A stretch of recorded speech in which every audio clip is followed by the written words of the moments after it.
Mi 11 Lite phone இந்தியாவில் launch பண்ணியிருக்காங்க. இந்த ஃபோன் எப்படி இருக்குன்னு இந்த வீடியோவில் பார்க்கலாம்.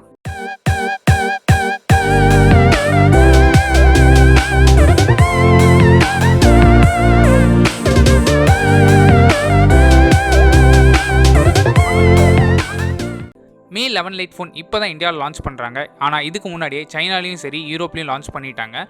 ப்ரைஸிங் கொஞ்சம் அதிகமாக தான் இருக்குது. பட் அந்த ப்ரைஸ் கூட கம்பேர் பண்ணும்போது இந்தியாவில் கம்மியாக தான் லான்ச் பண்ணியிருக்காங்க. Mi 11 லைட்டோட டிசைன் பொறுத்தவரை Mi 11 சீரிஸில் கொடுத்த சேம் டிசைன் தான் இங்கேயும் யூஸ் பண்ணியிருக்காங்க. டிசைன் பார்க்க நல்லாயிருக்கு. இந்த ஃபோனோட சைஸ் 6.55 இன்ச்.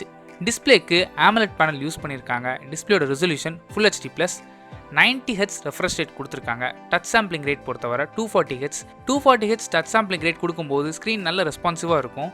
அது மட்டும் இல்லாமல் இந்த டிஸ்பிளேக்கு 10-bit கலர் சப்போர்ட் இருக்குது. 10-bit கலர் டிஸ்பிளே மூலமாக 1.07 பில்லியன் கலர்ஸ் இதால் டிஸ்பிளே பண்ண முடியும். டிஸ்பிளேயோட ப்ரொடெக்ஷனுக்கு Corning Gorilla Glass version 5 use பண்ணியிருக்காங்க. அது மட்டும் இல்லாமல் இந்த ஃபோனில் flat flexible OLED display use பண்ணியிருக்காங்க. ஸோ இந்த டிஸ்பிளே யூஸ் பண்ணுறதுனால 35% வந்து அவங்களால சைஸை கம்மி பண்ண முடியும்னு சொல்லியிருக்காங்க. இதே டிஸ்பிளே டெக்னாலஜி தான் கிட்டத்தட்ட ஐஃபோன்லையும் யூஸ் பண்ணுறாங்க. ஸோ அதனால தான் காஸ்ட்டும் அதிகமாக இருக்கும். இந்த ஃபோன் ஸ்லிம்மாக இருக்கிறது one of the main reason இந்த டிஸ்பிளேயும் கூட.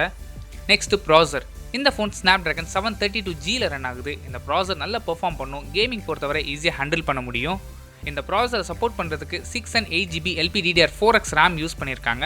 ஸ்டோரேஜுக்கு 128GB UFS 2.2 ஸ்டோரேஜ் கொடுத்துருக்காங்க. ஸ்டோரேஜ் இன்னும் நல்லா ஃபாஸ்ட்டாக இருக்கும் UFS 2.1 கூட கம்பேர் பண்ணும்போது. Next cameras. Primary sensor 64 megapixel use பண்ணியிருக்காங்க. இந்த பிரைமரி சென்சரோட அப்பேச்சர் f1.79. லோ லைட்டில் ஃபோட்டோஸ் எடுக்கும்போது இந்த f1.79 அப்பேச்சர் ஹெல்ப் பண்ணும். Secondary sensor 8 megapixel ultra wide lens. இதோட aperture f2.2. Third sensor tele macro sensor use பண்ணியிருக்காங்க. ஃப்ரண்ட் ஃபேசிங் கேமரா பொறுத்தவரை 16 மெகாபிக்சல். இதோட அப்பேச்சர் f2.45. இந்த phone AMOLED பேனல்ங்கிறனால in display finger print sensor use பண்ணியிருக்காங்க. Next battery. 4250 mAh பேட்டரி கொடுத்துருக்காங்க. Support பண்ணுறதுக்கு 33 watts சார்ஜரும் பாக்ஸ்லேயே கொடுத்துருக்காங்க. ஃபோனோட வெயிட் பொறுத்தவரை ஜஸ்ட் 157 கிராம்ஸ் தான். திக்னஸும் 6.81 mm தான் திக்னஸ். இந்த ஃபோனோட main selling point slimmest phone of 2021 சொல்லியிருக்காங்க. இதுக்கு one of the main reason டிஸ்பிளேயோட டெக்னாலஜி இம்ப்ரூவ் பண்ணியிருக்காங்க. ஸோ அதனால் அவங்கள 35% ஸ்பேஸை கம்மி பண்ண முடிஞ்சுது.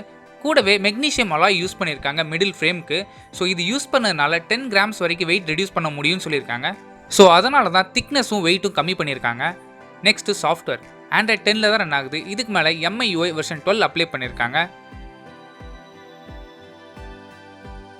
இந்த ஃபோன் 3 டிஃப்ரெண்ட் கலர்ஸில் அவைலபிளாக இருக்குது. Blue colour, coral colour and black கலரில் அவைலபிளாக இருக்குது.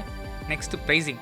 இந்த ஃபோன் 21,999க்கு லான்ச் பண்ணியிருக்காங்க. 6GB RAM 128GB variant. 23,999க்கு launch பண்ணியிருக்காங்க. 8GB RAM 128GB variant. இந்த ப்ரைஸுக்கு இந்த ஃபோனை வாங்கலாமான்னு கேட்டிங்கன்னா இதோட காம்படிஷன் MI10 இருக்குது, இவங்ககிட்டே இருக்குது. ஸோ அந்த ஃபோன் பார்த்தீங்கன்னா Snapdragon 750G இதோட நல்ல பெட்டராக பெர்ஃபார்ம் பண்ணும். அது மட்டும் இல்லாமல் 5G சப்போர்ட்டோடு இருக்குது. சப்போஸ் எனக்கு பெர்ஃபார்மன்ஸ் ரொம்ப முக்கியம் அப்படின்னு நினச்சிங்கன்னா நீங்கள் தாராளமாக அந்த ஃபோன் போகலாம். ஆனால் IPS LCD பேனல் மட்டும்தான். இல்லை எனக்கு டிஸ்பிளே கன்சம்ஷன் ரொம்ப அதிகம், நான் பெருசாக ஒன்றும் யூஸ் பண்ண மாட்டேன் அப்படின்னு நினச்சிங்கன்னா நீங்கள் தாராளம் இந்த ஃபோன் யூஸ் பண்ணலாம்.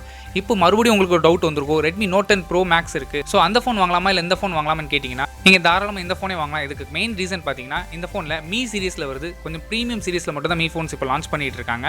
Note 10 Pro சீரிஸ் பார்த்தீங்கன்னா Redmi சீரிஸில் வருது. அதாவது பட்ஜெட் செக்மெண்ட்டில் எடுத்துகிட்டு வந்துடுவாங்க. ஸோ அந்த Redmi Note 10 Pro சீரிஸ் கூட கம்பேர் பண்ணும்போது டிஸ்பிளே அதை விட கொஞ்சம் பெட்டராக தான் இங்கேயும் யூஸ் பண்ணியிருப்பாங்க. சப்போஸ் 22,000 கொடுத்து இந்த ஃபோன் உங்களால் வாங்க முடியாதுன்னு நினச்சிங்கன்னா 25th நீங்கள் தாராளமாக ப்ரீ புக்கிங் பண்ணிக்கலாம். ஸோ ப்ரீ புக் பண்ணும்போது 1,500 டிஸ்கவுண்ட் வரும்.